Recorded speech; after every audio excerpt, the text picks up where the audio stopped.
कितनी भोली हो तुम, जो इस भयानक युद्ध के समय में भी उसकी गंभीरता का नहीं, माता के कर्ण के आभूषण का विचार कर रही हो। क्या करूं गणेश जी, वो थे ही इतने सुंदर। तब तो वास्तव में बड़े दुख की बात है कि तुम अपनी इच्छा माता से कहती, उसके पहले ही तुम्हारे पिता तुम्हें ले आए। किंतु माता तो सभी माताओं की माता है, उन्हें तो अपनी संतानों की इच्छा बिना कहे ही ज्ञात हो जाती है, और तुम्हारी जैसी भोली भक्त की प्रार्थना तो वो अवश्य सुनेंगी। तो माता मुझे वो आभूषण दे देगी?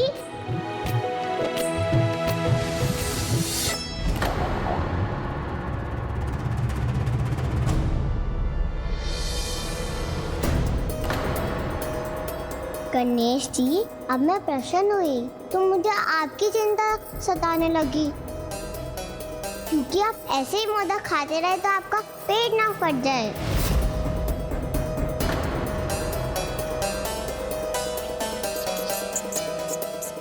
माता, अब तो प्रभु का मोदक खाना हमें रोकना ही होगा। किंतु यदि मैंने हस्तक्षेप किया तो गणेश का वचन भंग होगा, और मैंने यदि कुछ नहीं किया तो गणेश को हानि पहुंचेगी। अब तो मेरी इस दुविधा का समाधान माता पराशक्ति ही कर सकती है। मुझे आज्ञा दीजिए माता, मैं अभी माता पराशक्ति के निकट जाकर उनसे सहायता मांगता हूँ।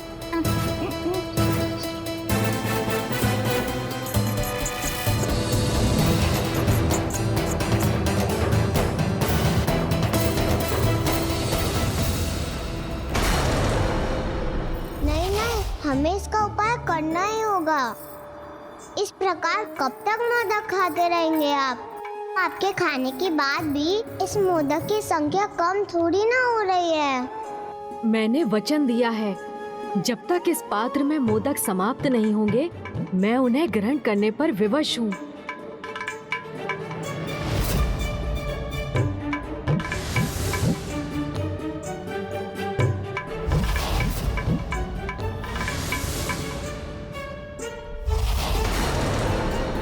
रश्मि प्रभा, इस अक्षय पात्र की कोई भी सामग्री कभी नहीं घटती। इस समस्या का एक समाधान है। झूठे पात्र में अतिथि को भोजन परोसना पाप है, इसलिए यदि अक्षय पात्र झूठा हो जाए तो वो अपनी पवित्रता खोकर एक साधारण पात्र में परिवर्तित हो जाएगा, और फिर वो मोदक उत्पन्न नहीं कर सकेगा। ओह हाँ, सूझ गया उपाय। मैं पिताश्री से कहूंगी, आपको कष्ट में देखकर मुझे बहुत कष्ट हो रहा है, इसलिए वो आपको वचन मुक्त कर दे। आज वो जब मुझे बचा रहे थे, उन्होंने मुझे वचन दिया था वो सदा मेरी रक्षा करेंगे और वो मुझे कभी कोई कष्ट नहीं होने देंगे। जो मुझसे इतना स्नेह करते हैं, वो मेरी बात कभी नहीं टालेंगे प्रभु। इसका पिता जो स्वयं को मेरा भक्त कहता है, उसे मेरी कोई चिंता नहीं, किंतु इस निर्दोष बालिका का सरल हृदय मेरी चिंता से कितना व्याकुल है। आप चिंता मत कीजिए गणेश जी, मैं आपको कुछ नहीं होने दूंगी। मैं भी वचन देता हूँ कि मैं भी तुम पर कोई आँच नहीं आने दूंगा।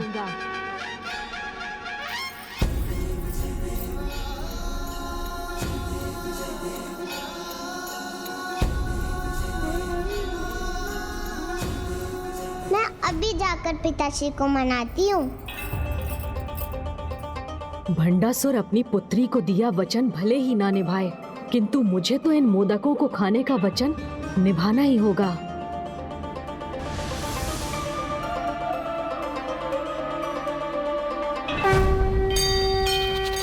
अब मुझे आज्ञा दीजिए माता। रुकिए मोषक जी, अमरपुर में प्रवेश करने के लिए भी आपको सहायता चाहिए होगी।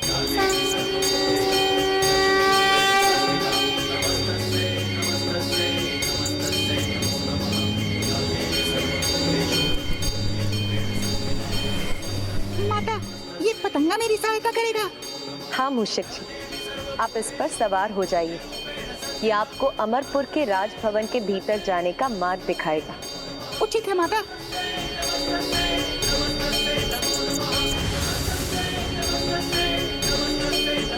चलिए पतंगे महोदय, उड़ान भरिए।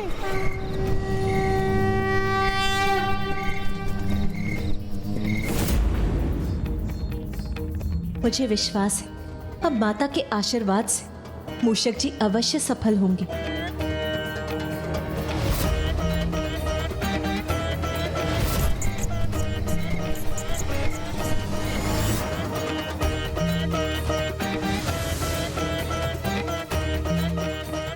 ये मेरे लिए अत्यंत असुविधाजनक होता जा रहा है।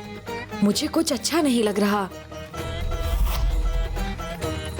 पिताश्री, पिताश्री, पिताश्री।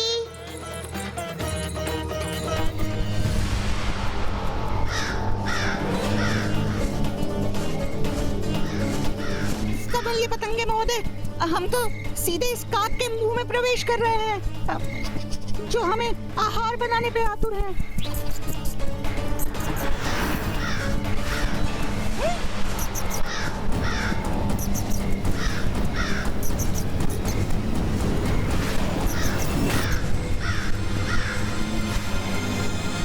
देखा, दोनों को बचा लिया ना मैंने।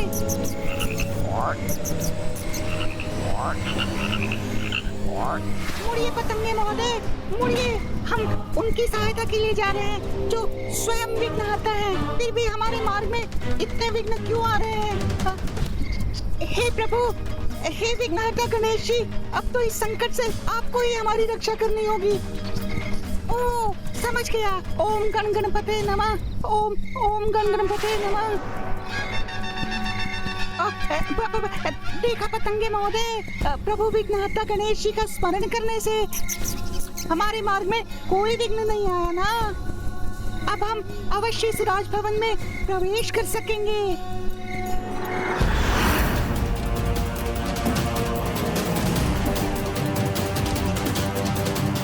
पिताश्री, पिताश्री, पिताश्री तो कहीं नहीं दिखाई दे रहे हैं। तो मैं गणेश जी की सहायता कैसे करूंगी?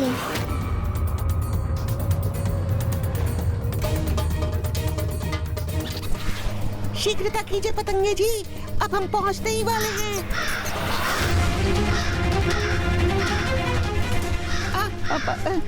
ये काक फिर क्यों लौट आया?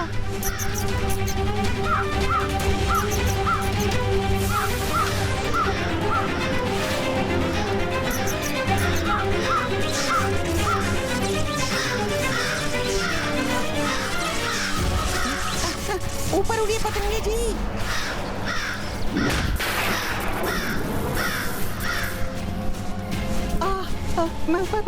बाल बाल बच गए।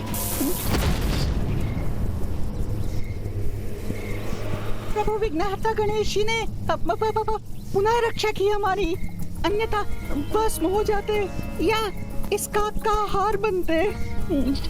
किंतु अब तो इस सुरक्षा कवच को भेदकर हमें अंदर जाने की कोई युक्ति सोचनी होगी, क्योंकि मैं अपना कर्तव्य पूर्ण किए बिना कदापि नहीं लौटूंगा। हाँ।